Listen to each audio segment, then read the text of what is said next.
we have a lot on the agenda this week. I'm going to get right to the thing on everyone's mind, the NDAA. Thanks to the work of many, especially Chairman Reid, yesterday we adopted two important amendments to the NDAA, adding to the Senate's work on outcompeting the Chinese government. Both amendments passed overwhelmingly with 91 votes each. It's not often you see 91 senators unite on any single measure, let alone two that are important. But to us, uniting on outcompeting the Chinese government was an important demonstration that this issue remains broadly bipartisan. This morning we'll hold another vote on an amendment by Senator Warnock and Budd, halting the harassment of our service members by debt collectors. I hope this has support. And let's not forget, last week we ordered a very tough fend-off fentanyl bill, which really will go after the Chinese and Mexican governments that supply the chemicals that go into making fentanyl. It's going to make a huge help, giving the President emergency powers. We also put some important pieces on AI in that legislation, and those are the beginning steps, and some stuff on competing with the Chinese government. So this is a robust bill that has lots of good things in it already. Last night, did I mention Senator Warnock?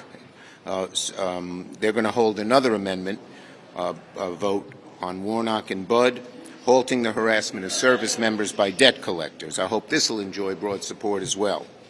Last night, we sent out a hotline with a number of additional amendments, and I'm hopeful we can lock in an agreement soon and begin voting on some of them.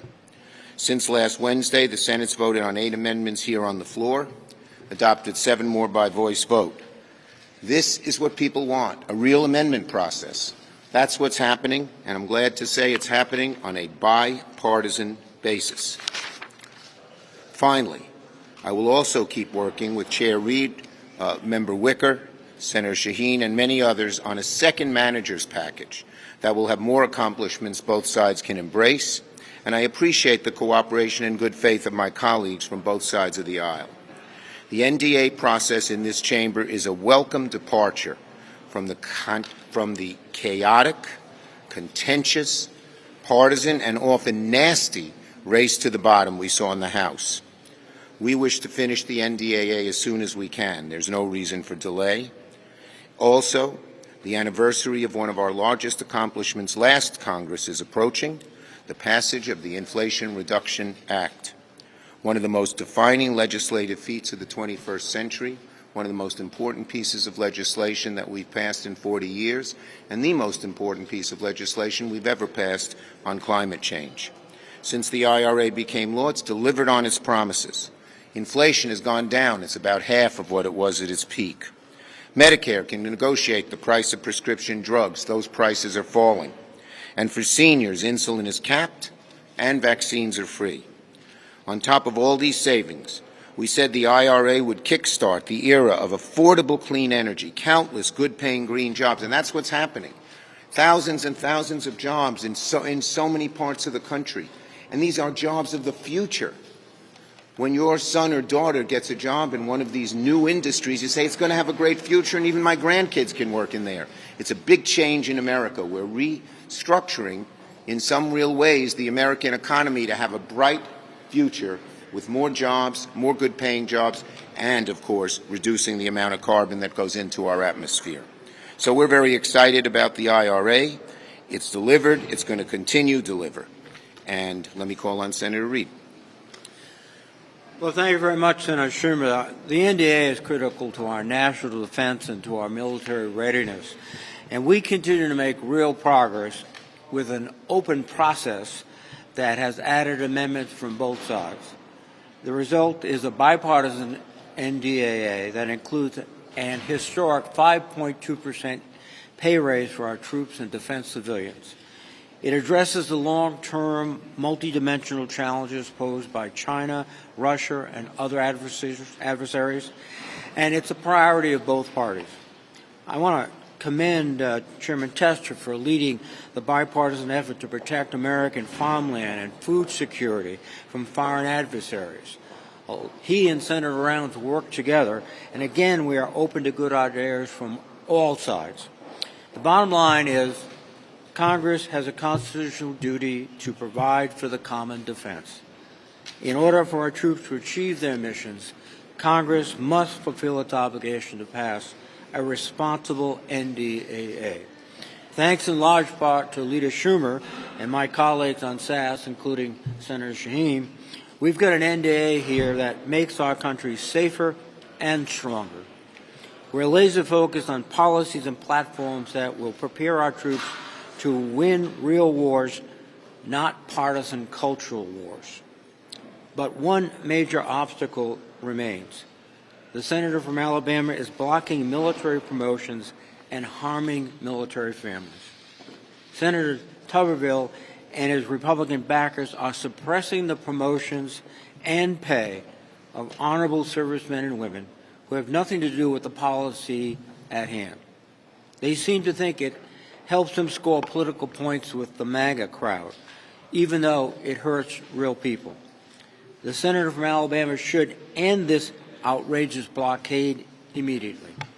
He should not skip town and leave hardworking military men and women hung out to dry, their promotions in limbo, their families unable to move to the next duty station, and their kids unable to start new schools. That is why I will be going to the Senate floor tonight with colleagues to discuss each and every one of the military nominees who are being blocked. My colleagues and I will speak for several hours about the accomplishments and qualifications of these officers. We will also discuss the painful costs that these holds are inflicting on their families. The Republicans should immediately end their months-long partisan blockade of merit-based military promotions. Our troops deserve better, and the American people deserve better also. Thank you.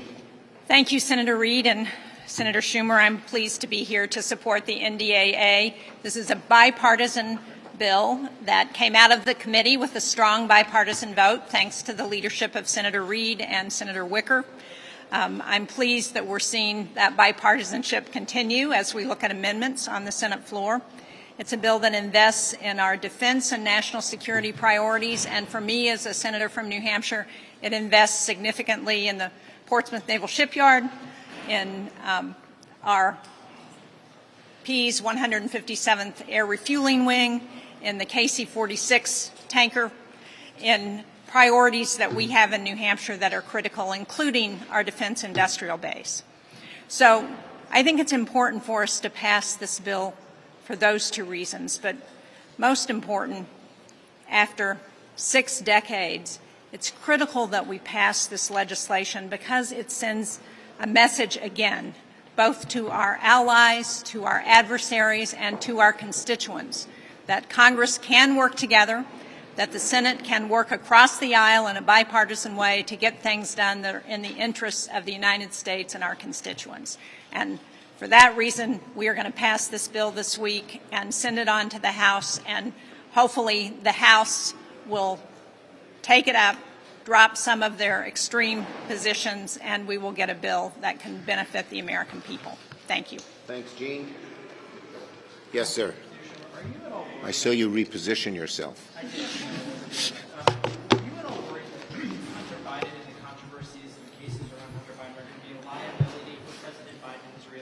You know, the bottom line is this is a prosecution being done in a fair way by a former Trump prosecutor, and I have faith in the results. Yes? Thank you, Leader Schumer. What was your reaction to the Hunter Biden plea deal falling apart? Again, I think I have faith in the prosecution, and it was a Trump prosecutor who was appointed, and no one should interfere with this politically, ideologically, and let justice go forward. Yes? Mr. Mayor, are you concerned at all about Mark Penn and No Labels collaborating to undermine Democrats in next year's election? Joe Biden is going to be a really strong candidate, and he's going to win.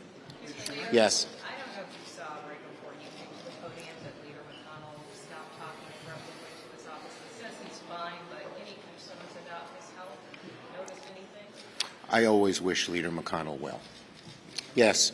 With the appropriations process, we hear from a lot of Democrats calling Republicans spending cut proposals draconian.